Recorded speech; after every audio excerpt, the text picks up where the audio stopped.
Erik Ten Hag has gone ahead to conduct his press conference ahead of the game of Everton, and the most important bits were all about him setting huge demands for the players of Manchester United as he broke the biggest news of the press conference that Eriksen is up for selection in the game of Everton that is going to be played tomorrow at Old Trafford. Welcome to United Matters channel. How are you guys and where you watching us from? Ten Hag is going to to talk a little bit about Sean Dyche's team, that is Everton, as they come to Old Trafford, and obviously has hinted about physicality and what they are bringing in at the club of Manchester United. But the return of passion and really winning at Manchester United has also not been untampered by Erik Ten Hag. So we have lots of things to talk about here onto this segment as Erik Ten Hag talked United versus Everton. Smash the like button, comment and share. If at all you're watching us for the very first time, endeavor to subscribe to this channel so as not to miss out on stories that we do upload in here on a daily.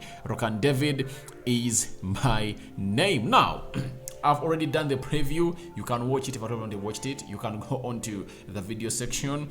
It's the second last video in there for that I really did. So you can watch it, the video I recorded before this, and you really give me your thoughts about what you think about the predicted starting 11, the team news, who is available for Everton and who is not available. Doucouré is another one that is really going to miss this game between Manchester United and Everton because he was red carded when Harry Kane played a movie or acted a movie in front of Doucouré and the referee sent him off. So Erik Ten Hag started off with the team news and said Luke Shaw is not available for tomorrow. We have to see about the progress for the coming week, but the good news is that Eriksen is back in training and he will be in the squad. Now, this has been the most exciting story of the day, that Eriksen is finally back. But as we told you, that according to how he returned ahead of schedule, everyone expected him to be back for the game of Everton. But as we know, Erik Ten Hag, he's not going to start him unless otherwise we get shocked. But I don't see him starting him because he believes so much in really giving these players minutes to come in and obviously do the needful for the club and do the needful to give them the exact minutes, to see to it that they are calculated very well and he gives them a return that they really deserve. So to me, I believe Eriksen can play 45 minutes, he can play 30, he can play 20 as Erik Ten Hag prepares him to really play in the game of Sevilla, because their double pivot partnership with Casemiro has always been pivotal in all what we achieved this season, and you've seen that we almost lost those players in the same amount of time when we needed them best. So as it stands, Erik Ten Hag has confirmed the return of Eriksen, meaning that on Thursday we might see them start in that double pivot against Sevilla at Old Trafford, because if at all he can get in some 30 or 45 minutes in his legs, I think Ten Hag will try to see to it that he plays close to 50 minutes, all 55 in the game of Sevilla. Then he prepares him to be ready for the game against Brighton at Wembley on next Sunday. That's it, after knocking out Sevilla, because I know we're going to knock out Sevilla. That's it. So after that, Ten Hag had lots of things to say about how Eriksen sustained that injury at Old Trafford. Remember, it was that bad injury or that bad tackle coming in from Andy Carroll that saw him damage or rattle his ankle. And he said, I was so angry about the tackle. He was away. He felt we had lost him for the whole season, but he worked very well. The medical department did very well. He's now available for the final stages of the season. At first, it was really bad tackle and a bad injury. And even me, when I saw him move out of Old Trafford into that protective boot, I thought that we had lost the player. I thought we had lost Eriksen, and the coming in of United to bring in Sabitzer and going in for which other guy? The Moroccan central defense midfielder that plays for Sampdoria. He's known as, what's his name? Sofian Amrabat.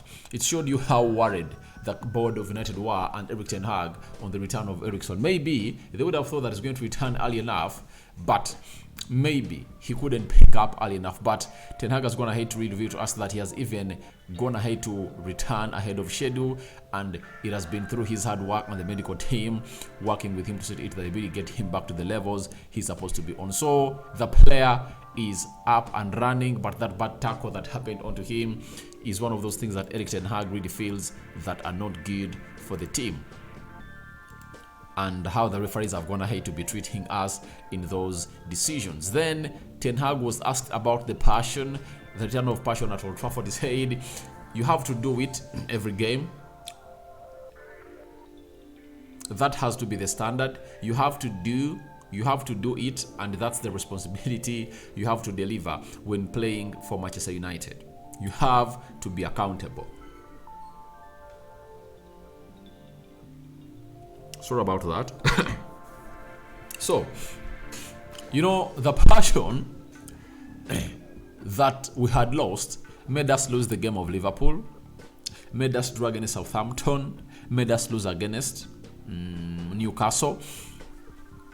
So, the return of passion was experienced in the game we played against Brentford on Wednesday, because the players were really running, they are really working hard, and obviously they are calling in for a win. And that passion is what we all want as fans of United. Each and every time you don that shirt of United onto your body, you need to really put in a fight. And you saw these players fighting for the club and fighting for the badge and the shirt in the game of Brentford. And if at all we go in with that fight at Old Trafford, that is on Saturday tomorrow, early Kickstarter, I think Everton will have to be beaten badly, because Brentford is a better team than Everton. You know that very well this season, and they played with a 5-man defense. And I know that Everton is going to come in through with a 5-man defense, but I think with Doucouré out, they're a little bit vulnerable, and James Garner might find himself as one of those buttons that Sean Dyche might be willing to press to see to it that he really comes in a replacement of Doucouré, who got red carded in the game of Spurs versus Everton on Monday. Now, Ten Hag on the mentality said it's about demands. We have to make standards always. It's about culture. You have to do it always. When you are not in top, they can do it once. But for a player who is at the top, competing for trophies, the English Premier League, you have to do it always and be consistent. And this is one of the things that he's trying to instill into these players. But it's not going to be a one-night work. No. The mentality has to be changed. Not in one game, not in one season. It has to be something that they have to really be instilled in after a long period of time. That's why the winning mentality is really something great. And we've gone ahead and criticized very many players to be not signed by Manchester United because of them not having a previous track record of really being good at winning. Because when you bring in Casemiro, Varane, they know what winning is all about, and they won't really put in shifts that are not really called for. They'll always go in for shifts that are going to take us to the winning level, and that's why Ten Hag is talking about that at Manchester United. The levels are already set. You need to be winning game in, game out. And lastly, he talked about Everton, and this is what he said. He said, Sean Dyche is obviously a manager doing a great job. His team is really fit. Their physical output is outstanding, so we have to match that. And obviously he has to match that, because you know what Everton brings on the field of play. They will run, they will knock you around, and obviously they'll try to bully you every time. But obviously, as a team of Manchester United, we have just gotten to beat a team that has gone ahead to show us that they are one of the best bullies in the region, and that is Brentford. Brentford was beaten by Manchester United, and they fall on the sword of Erik ten Hag at Old Trafford. So I think, however bully Everton is, I think we are going to win the midfield battle, and obviously find ourselves welcoming back as Casemiro in the next game. So guys, your thoughts on to Erik ten Hag press conference reaction versus Everton are welcome in the comment section below. Eriksen boost his back, and would you love Ten Hag to start Eriksen? Yes or no? And all that is welcome in the comment section below. So your presenter Rokan David is going to be back in the next 2-3 hours to bring you more stories about Manchester United, and we are left with 2 more videos to come. So smash the like button, comment and share. Don't forget to subscribe to this channel, and remember to keep it United Matters channel, because that's the way to go, and this is the channel that does strictly Manchester United. I think it's the biggest fan channel in Africa for Manchester United. I'm out.